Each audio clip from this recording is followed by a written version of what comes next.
Oh hell Internet! Once again, here I am putting forward my unsolicited, informal perspective on one philosophical work.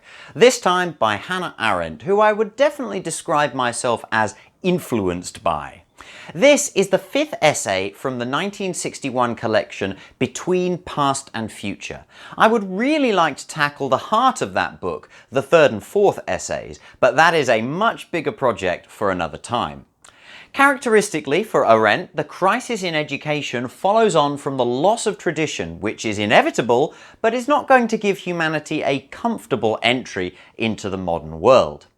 I wanted to talk about this essay because it is my very firm opinion that everyone should be a lifelong learner in this extremely complex modern mass society we find ourselves in. And this essay puts a lot of detail into why that should be the case. Plato once said that man will not be happy until kings become philosophers, and as a famed opponent of democracy, he meant it. But it's debatable whether this was ever true. However, in the modern mass society, democracy or not, it certainly is not true. I wanted to replace it with something affirmative like, now we need all people to become philosophers in some way, but that just rang hollow. Nonetheless, education, or possibly learning, is a key piece of this puzzle.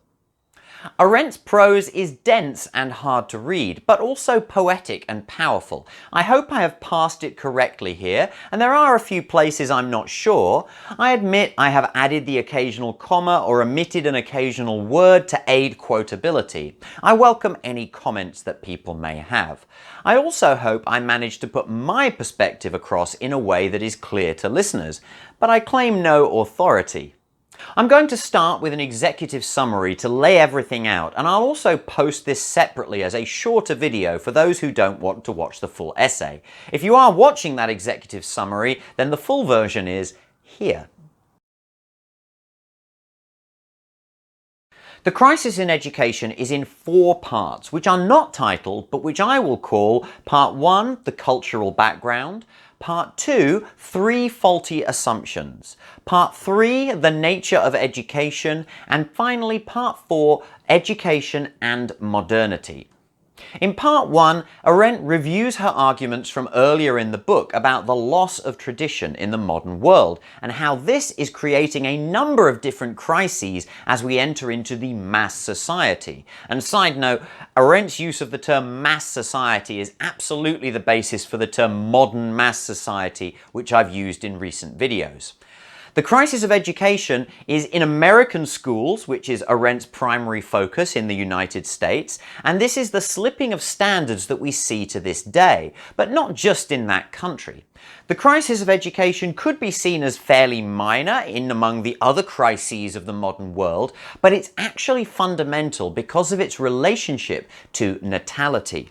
Natality is Arendt's concept which broadly means the bringing of new forms into existence, and it is intimately connected with the human condition. Children are both the product and a source of natality, and also the future of the world we live in. The rest of the essay expands on the impact of this.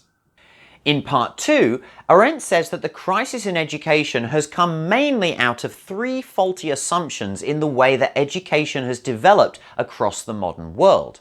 These are: 1. There is a child's world which should be, as far as possible, self-governing and allow children to have autonomy.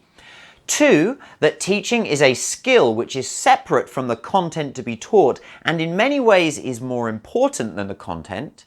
And 3, that it's only really possible to know what you have actually done yourself. Unlike some, Arendt is not hyperbolic about progressive education. She acknowledges that all of these assumptions have some sensible intentions behind them, but the way they are applied in modern education is ultimately destructive to the natality of children, and by extension then, the future of the world. This damage happens in 2 major ways. In the first case, children are exposed to the public space of the social world before they are fully ready to be so. And in the second case, children are left without authority to guide them in the process of learning about the world they've been born into. The first of these problems is fairly clearly a real problem in the actual world, most widely seen perhaps in the changing social media space today and the way it affects young people. The second problem may seem to be less of a problem, perhaps even desirable, but Arendt will explain why she disagrees with this because of the nature and purpose of education itself. This is the topic of part 3. Hi, this is Editing Adam, and I just realised I really didn't say anything about whether or not these assumptions really are faulty. Now, that's not exactly what I'm trying to do. I'm trying to lay out Arendt's position, but I should say something, of course, that you could disagree with Arendt completely and say these assumptions are fine, or that we're not making these assumptions. I think you can see some evidence for some of these assumptions, certainly just on the face of education looking around the world, but if they are true, then they will be true to different extents depending on who you are or where you are. So there's obviously quite a lot of nuance to be had in that conversation as well, but that's not really what I'm trying to get at in this essay. Arendt begins part 3 by noticing the dual nature of the child. They are a human being in the process of becoming, which is a simple life process, but they are also a new person emerging into the human world, and that is a social function. There is some conflict between these two factors, and it explains why children need to be protected from the public space, and why even adults still require a private bubble to find respite from the public space. Returning to education, Arendt considers the dilemma of trying to pass on a sense of the world to the newcomers without disrupting their essential natality in the process. She concludes that, basically, we are always educating for a world that is becoming out of joint, starting to conflict with itself. To preserve the world against the mortality of its creators, it must be constantly set right. The problem is to educate in such a way that this setting right remains actually possible. Exactly for the sake of what is new and revolutionary in every child, education must be conservative. It must preserve this newness and introduce it as a new thing into an old world. If you listen to my whole essay, then you'll see that I prefer the word preservative to conservative in that context. And Arendt makes fairly clear that she does not equate this at all with political conservatism. However, she insists that the authority of the educator is not the same as their qualifications to teach. Qualification is not sufficient for authority. Authority comes from accepting responsibility for the world as it exists and being prepared to introduce the newcomers with integrity and concern. This role is fulfilled by every adult who takes that responsibility, as much as we might wish to foist it off onto educators. And, in Arendt's forceful opinion, anyone who refuses to assume joint responsibility for the world should not have children and must not be allowed to take part in educating them. Finally, part 4 tries to assess the form education can actually take in the modern mass society, and concludes that education must be decisively separated from the rest of the public sphere, and it also should have a defined endpoint where one's education is considered finished. This does raise a few uncomfortable questions, such as in what way is education different from indoctrination, and I will not go on to answer that. It could easily be the subject of its own 5,000-word essay. The Crisis in Education gives a very detailed account of the essential problem of modern education, whether you go on to agree with Arendt or not, and it draws interesting distinctions between education and learning. Exploring these relationships would be the next step in answering the uncomfortable questions that might be raised, and that is of interest to me because ultimately I want to say that there is a place for the modern state in enabling adults to pursue learning, but we must be careful to distinguish between that and educating adults, especially when that becomes re-education. In this essay, Arendt lays out some of the problems we might face in tackling these issues.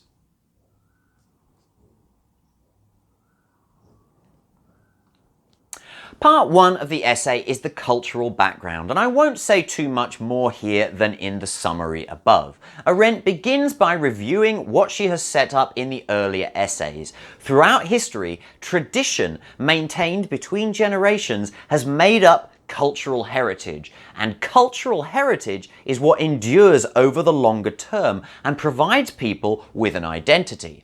This continuous thread of tradition has been possible because the rate of change of civilization, and notably technology, has been fairly sedate throughout history, and there has been time for each new generation or a small cohort of generations to assimilate the discoveries. However, humanity now finds itself in a world which has fundamentally changed over the span of a single generation, and it's still changing now. This is the reason for the so-called crises of modernity, which, in many ways, underpin Arendt's whole philosophical project. Arendt sees these crises affecting different countries and concedes that her focus is on the United States, but these effects can be seen around the world. And one of those effects is the slipping of standards in schools in America and other countries.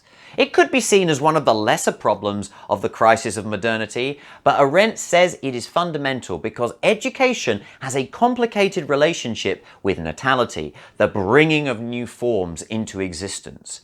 Arendt bases her theory of political action on this idea of natality, and so it's not surprising that the crisis of education is one which affects the political sphere, even though she will go on to say that education and politics should be treated differently. For my part, I would definitely describe myself as influenced by Arendt in my broad perspective on the crisis of modernity. Humanity is having understandable trouble adjusting to the modern world after centuries of relatively unchanging lifestyles.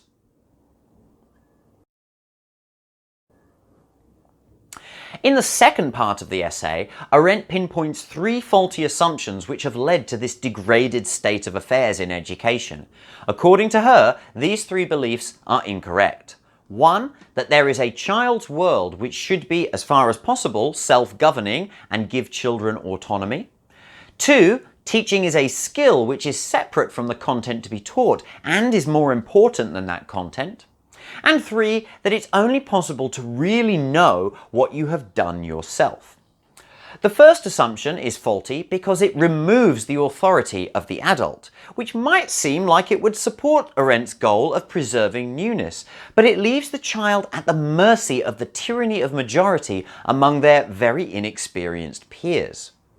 The authority of a group, even a child group, is always stronger and more tyrannical than the severest authority of an individual person. And so children are in the position, hopeless by definition, of a minority of one confronted by the absolute majority of all the others. Children can at least have solidarity with each other against adult authority, but if the child is ruled by a majority of other children without any arbitrator to appeal to, then there are very few grown people who can endure such a situation. Children are simply and utterly incapable of it.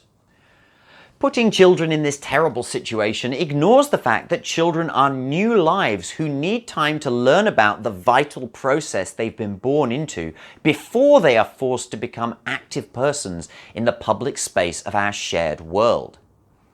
The second assumption is faulty because teachers then become untrained in their subject, and thus the students are again adrift. Arendt suggests this may have been done deliberately, if we see below, but the result of this is that students are left without direction to their learning, and the cold truth is that most children, through no fault of their own, are unable to forge a meaningful direction for themselves without some guidance from an authority. The third assumption sounds intuitive, and it does have some positive aspects, but, says Arendt, it has led to us substituting doing for learning and playing for working. The result is that formal education keeps children in a more childlike state, which inadequately prepares them for the world itself, and more importantly, inadequately prepares them to be agents of the world's renewal. This third assumption may also be why teachers are deliberately not made experts in their subject, aside from the fact that experts in their subject do not all have time to be teachers. But the intention may have been for them to pass on vital, practical knowledge that they have just taken on themselves. That way they can become co-learners with their students. These strategies are a double-edged sword. Arendt notes positive aspects and claims they have been quite effective in practical skills like like driving, but they've completely failed in more traditional academic situations. I'll just pause here to give my personal comments on these three assumptions. On the first, I think Arendt is correct in criticising the first assumption as she has characterised it. But in my view, this assumption has emerged from a vital aspect of teaching, which is the striking of rapport. Many popular teachers speak of experiencing success by just treating their students like people, even at a very young age. This is perhaps an oversimplification, but essentially what a teacher is doing is making an active, good faith effort to strike a rapport with a child and discover something about how they are currently interacting with the world, with a view to deciding how to introduce further information. This bears some resemblance to the emotional act of making friends with a person. Only the teacher has an agenda of using the relationship in a certain way. And perhaps even more uncomfortably, it is sometimes to the detriment of learning goals if the child is fully aware of this. So while we should not regard the child's world as some kind of sovereign state, there is at least some metaphorical purpose in the idea of the childish realm and how we might get into that mindset. This is not what Arendt is criticising, however, so her objection stands. The second assumption is easily argued as true. Teaching is a separate skill, and if you wish to convey information in a way that is likely to be received, possibly by establishing rapport, then you need to be good at doing that. However, Arendt is also right to suggest that this philosophy, focused on too much, can lead to some unforeseen results, notably destroying the authority of the teacher. Again, this can seem like a feature and not a bug if the goal is to democratize education and make the students and the teachers co-learners. Arendt is not hostile to this idea of co-learners, but she questions whether this can take place in education, because education is not the same as learning. The third assumption is once again nuanced. Most people would agree that things that we do with a purpose in the real world, we are more likely to retain for future use. But despite the best efforts of teachers, no form of schooling entirely models the real world in the way that skill acquisition happens. The worst problems occur in the more abstract cases. As Arendt points out, practical skills are more amenable to learning by doing because, in a way, you really are doing them. But in more traditional subjects, you will almost never be learning by doing. Consider an optimal situation in science. Every single student is given the resources and support to perform every experiment that is needed to derive the equations of science for themselves. Is every student going to do this independently? Of course not. And even if they could, it would take most an impractically long time. Again, not through any fault of their own.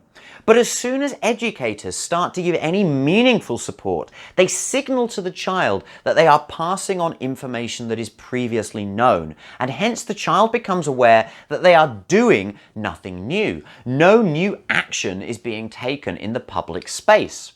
This is not necessarily a problem, but it does draw a clear line between the educational environment and the world at large, a quality that Arendt goes on to consider in more detail in part 3, which is the heart of the essay.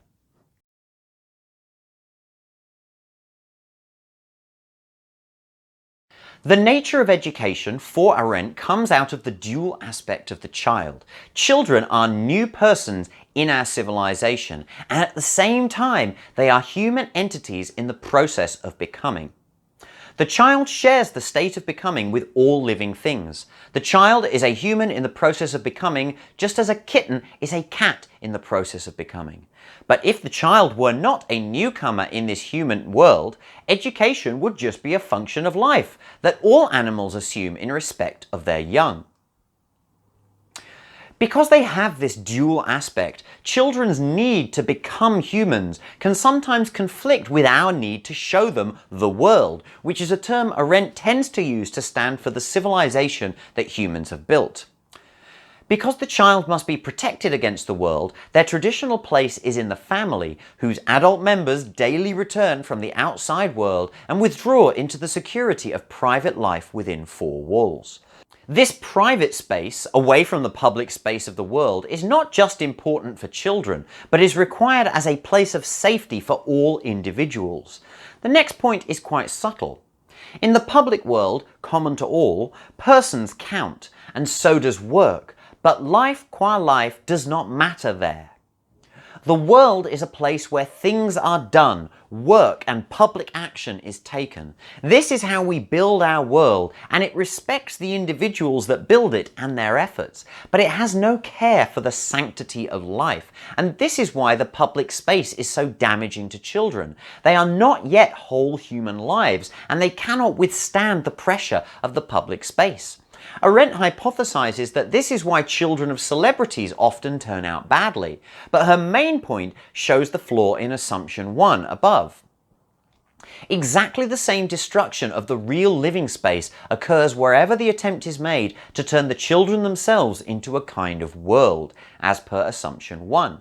Among these peer groups then arises a public life of sorts, and children are forced to expose themselves to the light of a public existence. This error and its introduction into education ironically came from the high value we place on the sanctity of life. Because life has become exalted, we decided that every area that affects life should be emancipated from the concealment of privacy. This may have some benefits. Child victims of domestic abuse, for example, may very much appreciate that we have done this, but it causes the public world to constantly invade the private sphere, which unquestionably has some downsides. The model that Arendt uses is of a social sphere, which acts as a transition space between the private and public realms. She comes back to education, applying this general idea to the educational environment. School is by no means the world and must not pretend to be. It is rather the institution that we interpose between the private domain of the home and the world in order to make the transition from family to the world possible at all. And the function of school is related in the next two paragraphs, which I personally think are so powerful they deserve to be read unabridged. Insofar as the child is not yet acquainted with the world, they must be gradually introduced to it. Insofar as they are new, care must be taken that this new thing comes to fruition in relation to the world as it is. In any case, however, the educators here stand in relation to the young as representatives of a world for which they must assume responsibility, although they themselves did not make it, and even though they may, secretly or openly, wish it were other than it is. This responsibility is not arbitrarily imposed on educators. It is implicit in the fact that the young are introduced by adults into a continuously changing world. Anyone who refuses to assume joint responsibility for the world should not have children and must not be allowed to take part in educating them. In education, this responsibility for the world takes the form of authority. The authority of the educator and the qualifications of the teacher are not the same thing. Although a measure of qualification is indispensable for authority, the highest possible qualification can never itself beget authority. The teacher's qualification consists in knowing the world and being able to instruct others about it, but their authority rests on their assumption of responsibility for that world. Vis-à-vis the child, it is as though they were a representative of all adult inhabitants, pointing out the details and saying to the child, "This is our world." In the modern era, as Arendt has already discussed, the idea of authority is under attack, and she briefly considers how this could be disastrous, or it may be absolutely fine. But one place there can be absolutely no ambiguity is in education. There is simply no way that children can throw off the educational authority as if they were oppressed by an adult majority. Sadly, this kind of mistake, though, is all too likely. The very first models of political authority were taken from the natural authority of the family, and this is broadly true in both the Eastern and Western traditions. And so when the time came that political and public authority came under attack, there was an obvious danger of this bleeding back into the places where this natural authority is actually fundamental. Thus, modernity has brought eternal uncertainty about authority, and hence it has damaged our ability as a body politic to take any kind of action at all. Modern man could find no clearer expression of their dissatisfaction with the world than their refusal to assume, in respect to their children, responsibility for all this. It is as though parents daily said, "In this world, even we are uncomfortable. What to know, what skills to master, are mysteries to us too. You must try and make out as best you can. In any case, you are not entitled to call us to account. We are innocent. We wash our hands of you." I've taken great pleasure in reading some of Arendt's accusing rhetoric against the adults of the modern world, but I want to say that neither myself nor, I think, Arendt really intend this as a vitriolic attack. How could I? I'm one of those adults of which she speaks. These problems likely could never have been foreseen and have largely emerged out of noble intentions at every stage. However, Arendt concludes part 3 by summing up the essential problem of education and why it should be, in her words, conservative. Basically, we are always educating for a world that is becoming out of joint, starting to conflict with itself. To preserve the world against the mortality of its creators, it must be constantly set right. The problem is to educate in such a way that this setting right remains actually possible. Exactly for the sake of what is new and revolutionary in every child, education must be conservative. It must preserve this newness and introduce it as a new thing into an old world. Although I think I understand what Arendt is getting at here, to call education conservative is to me still rather confusing. Arendt is not suggesting, for example, that we should keep schooling and education the same as in the past. Instead, education must preserve what is new in the child as the individual emerges from its pre-social state. This allows that new thing to better express its natality as it grows into an old, that is, pre-existing world. If we take this as our goal of education, then the best way to achieve that may be as changeable over time as any other aspect of the world. Regardless of how you interpret Arendt's take on conservative education, this is not something that can be transferred into the realm of politics, because only the newcomers can represent this natality, and Big C conservatives should do well to heed this warning. In politics, this conservative attitude, which accepts the world as it is, striving only to conserve the status quo, can only lead to destruction, because the world, in gross and in detail, is irrevocably delivered up to the ruin of time unless human beings are determined to intervene, to alter and create what is new.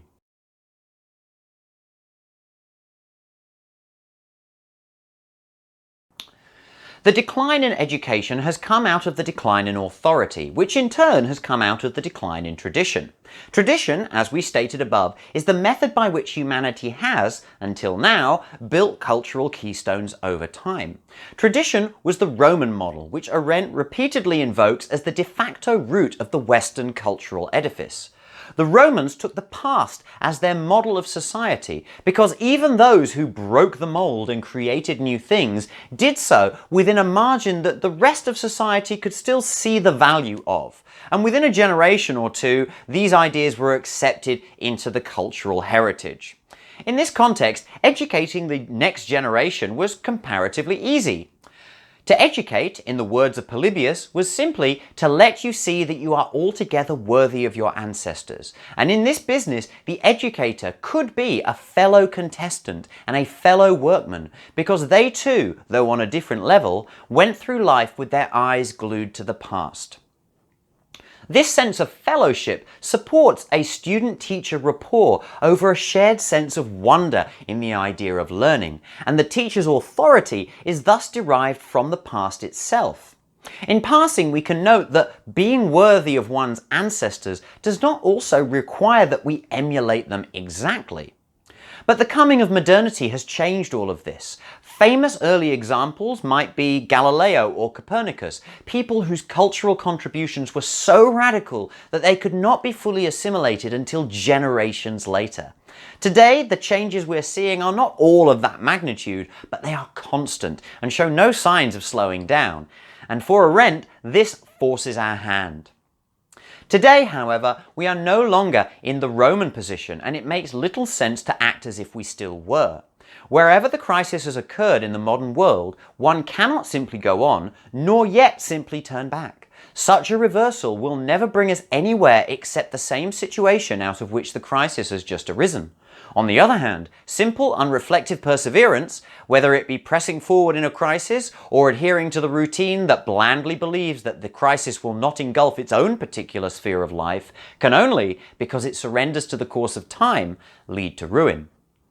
I don't know about you, but I find this sentence particularly hard to pass, so let me try and rephrase it, and you can let me know how I did.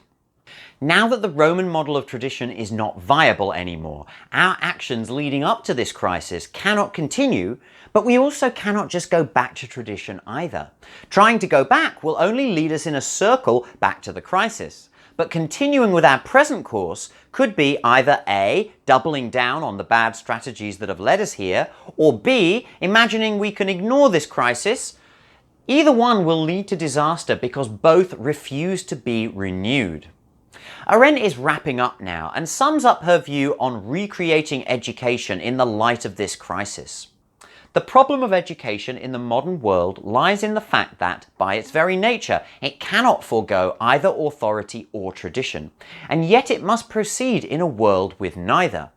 That means that not just teachers, but all of us, insofar as we share a world with our children, must decisively divorce the realm of education from the others, most of all from the realm of public political life, to apply to it alone a concept of authority and an attitude towards the past which are appropriate to education, but have no general validity in the world of grown-ups.